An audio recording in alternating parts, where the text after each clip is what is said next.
Welcome to the regular Planning Commission meeting for this day and Tuesday of October 3rd. We'll start out with a Pledge of Allegiance led by Commissioner Anderson.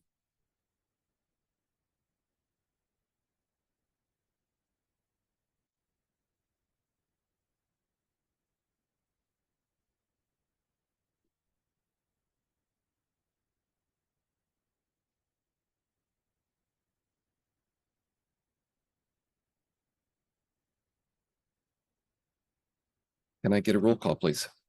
Commissioner Anderson? Here. Commissioner Heath? Here. Commissioner Hughes? Here. Commissioner Schmidt? Vice Chairperson King? Here. Chairperson Vanden Eyck. Here.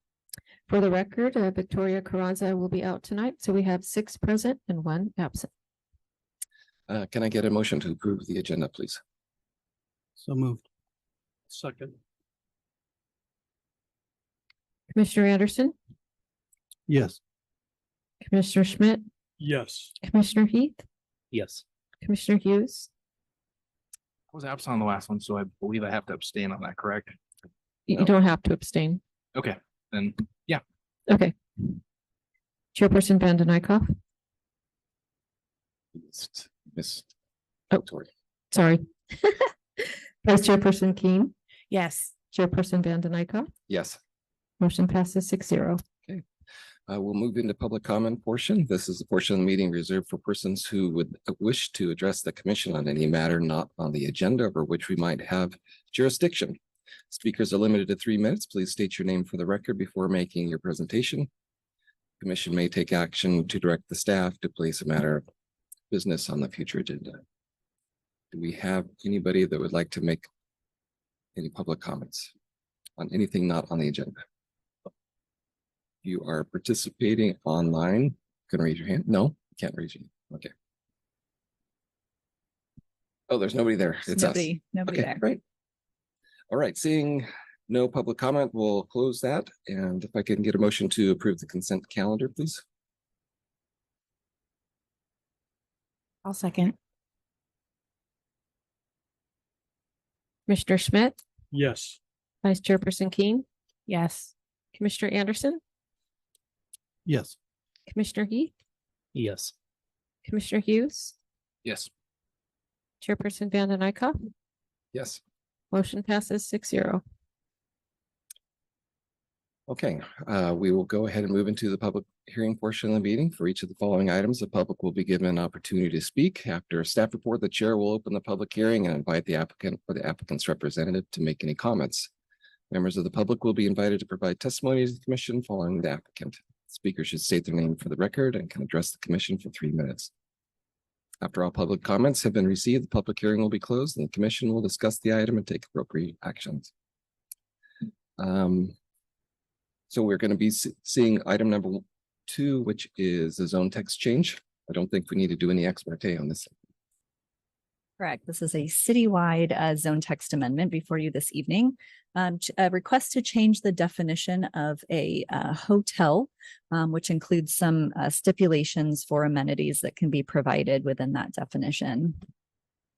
So our current code limits the amount of hotel rooms that can have full kitchens in them to 25% of the total number of hotel rooms on site.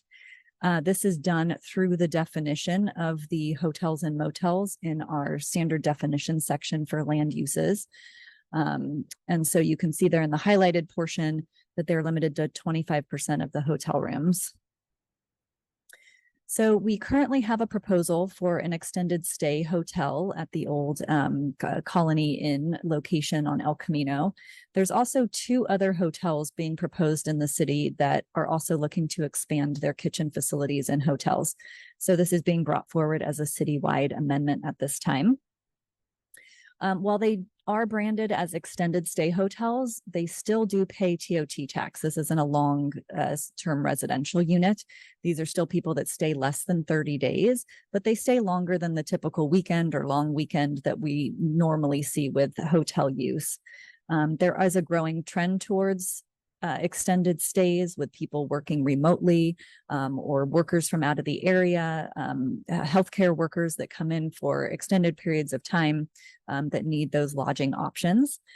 These also provide an alternative to just an individual Airbnb. There are some people that prefer a branded hotel model or something easier to access off the freeway that has certain amenities provided, rather than doing Airbnb through an individual.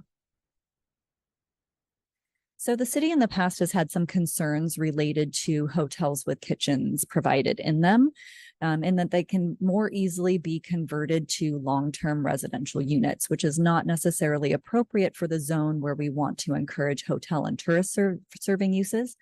We're seeing less of that today as we're becoming more of a tourist serving area. And a lot of these hotels that are requesting full kitchens are branded hotels or resort style facilities that would not be conducive to long-term residential uses. We did reach out to some surrounding cities to see what they do in these situations. Some local cities don't care if you have kitchens in all of the rooms or none of the rooms. They're tourist-oriented areas and they're not concerned about conversion to residential units. Some of our other surrounding cities also have a conditional use permit trigger when there are kitchens provided in hotel rooms. We can also establish our own standards for when kitchens are allowed in hotel rooms and own processes, and staff has a recommendation for that as part of the packet this evening. So the recommendation would be to modify the definition to remove the sentence about how many hotel rooms can have kitchens provided in them. In addition to that, staff is recommending that we adopt a new section that would further define and clarify when kitchens would be allowed in hotels. So there's kind of 3 tiers. There's hotels with wet bar areas. Those would just be allowed as part of the normal process for whatever zoning district the hotel is in. And then we would have hotels and motels that had kitchens in up to 50% of the rooms. Those hotels would have to have a minimum of 20 rooms or units in order to be considered a viable commercial hotel. We'd also record a deed notification on the property, just letting any future owner know that these are for short-term stays and subject to transit occupancy tax as a hotel or motel and are not to be used for long-term residential. And then we would allow through a conditional use permit process, hotels to have more than 50% of their rooms have kitchens, subject to the approval of that use permit. And with special findings added that the project is designed consistent with all the rest of the standards of our municipal code, and that it's located in an area that supports tourist serving activities. So this would ensure that, again, that long-term commercial viability would be of utmost importance, and it wouldn't be a location likely to be converted to long-term residential uses. So as always, the Planning Commission has some alternatives related to this text change this evening. You can make any modifications to the proposed text to forward to City Council for consideration.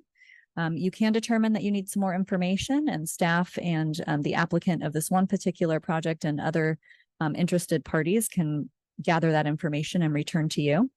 Or you can recommend that City Council deny the proposed text amendments, which would leave the 25% requirement in for kitchens and hotel rooms. So staff is recommending at this time that Planning Commission adopt the resolution to recommend that City Council modify the standards for hotels and motels related to the kitchen amenity based on findings. And that does conclude staff's presentation, and we're available for any questions. Thank you.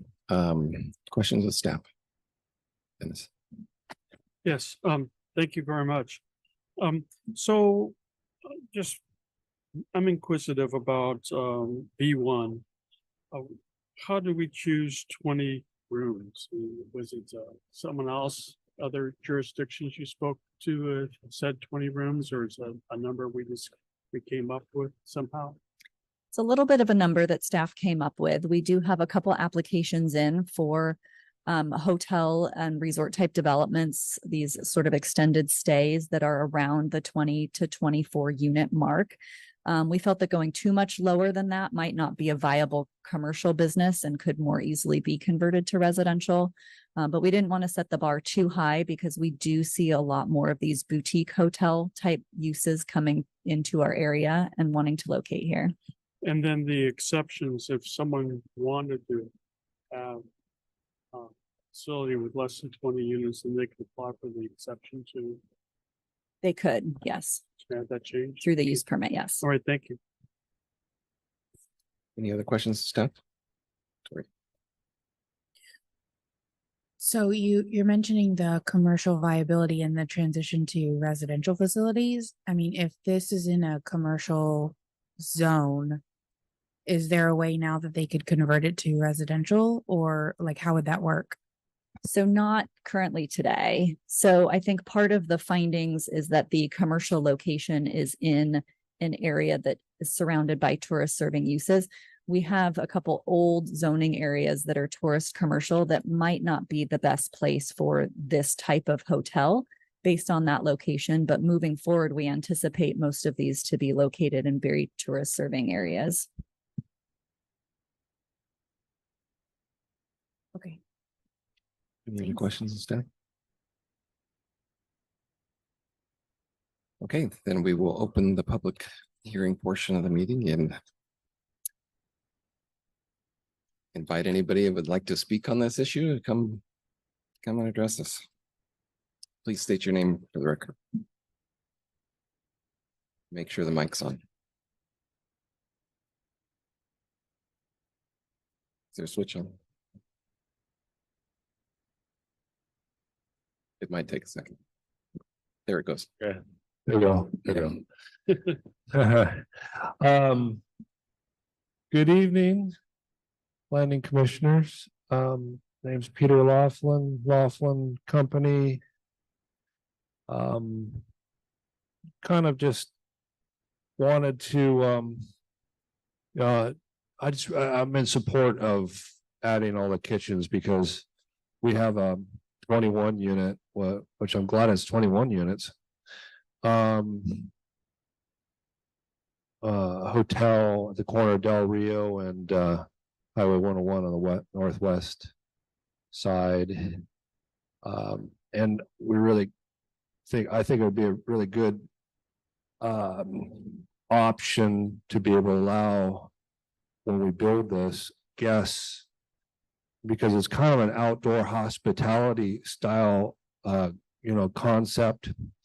We have outside fire pits and leisure, and to be able to have a guests that come and have the option of either going out to local restaurants or going across the street to the new Valley Fresh Market and buying food to cook and enjoy with friends. That would be a really nice addition. I think we're restricted to 5 on our existing use permit, and if we're allowed to expand, we would probably do that. And we look forward to the opportunity to be able to do that and in support of it. So thank you for your time. Thank you. Anybody else? Okay, we'll go ahead and close the public hearing portion of the meeting and bring it back to the Planning Commission for any further discussion or a motion. I just want to make a comment because my son has celiac disease, and having a hotel room with a kitchen, because we used to stay in Airbnbs a lot, but it's really hard sometimes to find a place for him to eat like in a restaurant. And so being able to go to a grocery store and buy a box of gluten-free macaroni and cheese and be able to make it in our hotel room has been a lifesaver sometimes. So I think that this is a good way to go for particularly people with special needs or special food issues that would just rather cook in their hotel room than go out to a restaurant. So I think this is really cool in that context as well. Yeah, I completely agree. Actually, I've stayed in multiple residence inns with my family, and it's really nice to be able to not have to go out to eat every single day on our vacation or when we're visiting extended family. So that's very, very nice. We were just having a conversation earlier also about the cost of food at restaurants. Very, very expensive. And so this could help people who don't want to spend that amount of money in communities. I'm in support of it. I would like to also agree with that. I mean, it seems like it's giving businesses more of an option to be more flexible with their clientele and everybody who's an individual. I mean, you bring up a good point as far as not having to eat out every day, because now it does get expensive, but restaurants, I mean, it's good to have access to them, but it is really nice when you have specific things diet wise. And I've got family members where like one is soy, gluten, dairy, and cross contamination is a big thing. So totally agree.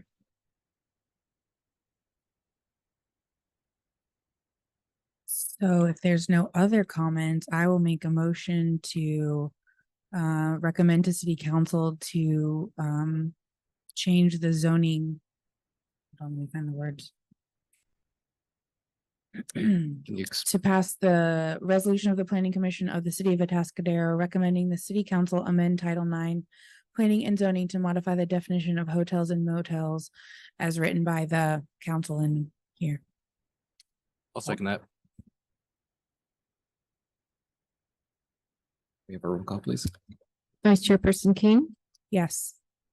Commissioner Hughes, Yes. Commissioner Anderson, Yes. Commissioner Heath, Yes. Commissioner Schmidt, Yes. Chairperson Vanden Eyck. Yes, Motion passes 6-0. thank you very much. Well, we'll pass this on to the city council. Now they can take care of it.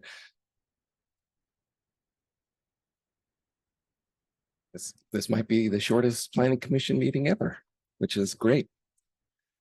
So I haven't had dinner yet, so Promise not to say anything. yeah. Quick, use the gavel.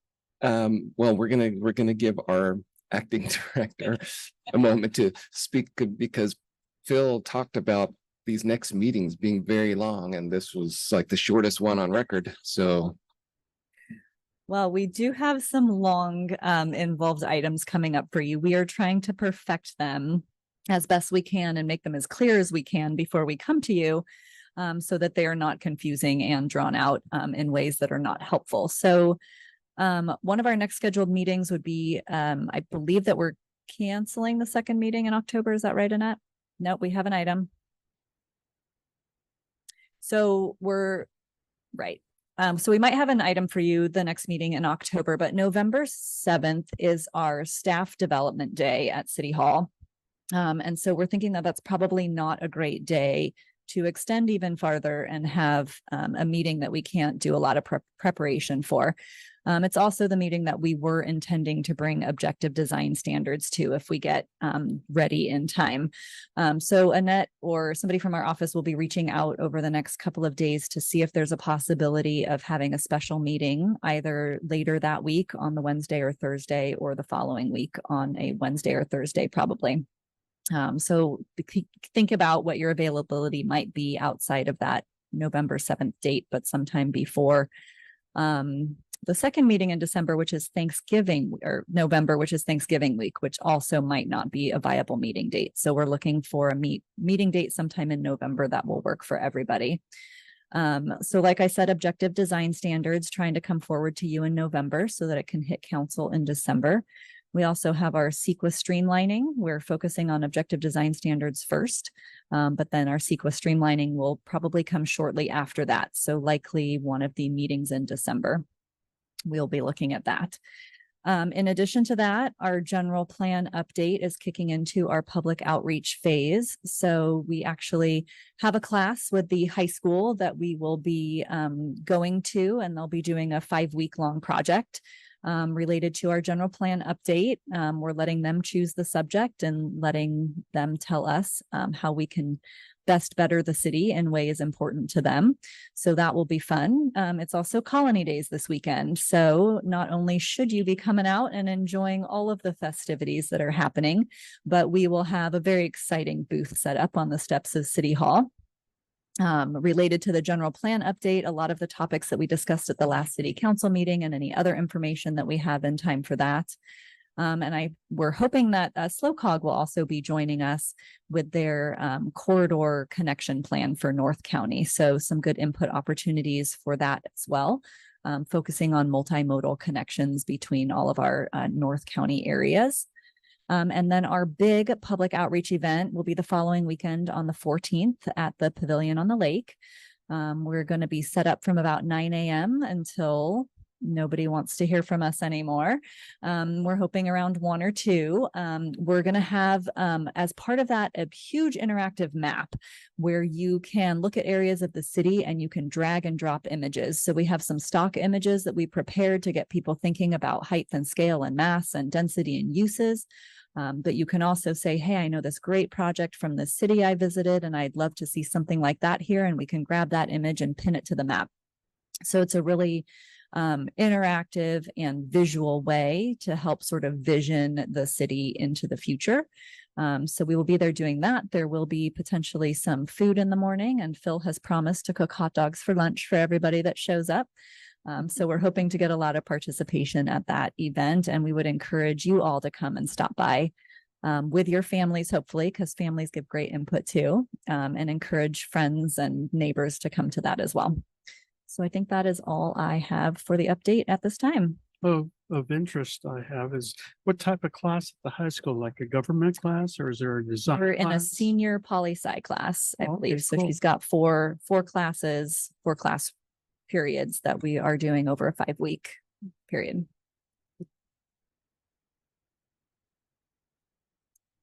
Great. Well, if there's no objections, we'll adjourn our meeting until the next time.